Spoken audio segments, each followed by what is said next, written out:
Hi guys! For today's lunch, umuwi ako at gumawa ako ng salad. Ayan, kompletos ricados. Isang big bowl yan hanggang mamayang gabi. Kaya may tuna, may mangga, kamatis, feta cheese,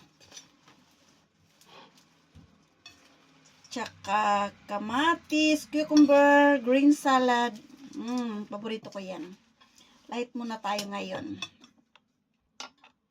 Dahil ito ay marami, kaya maglalagay na lang ako ng separately sa aking bowl. Ayan.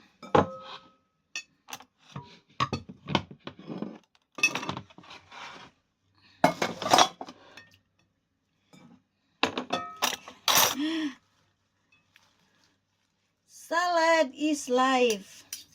Yan, may avocado. Kaya marami akong gulay guys. So, inilagay ko na lahat. Malakas akong kumain ng salad. Favorite. Siya, may sarap ito kasi may mangga.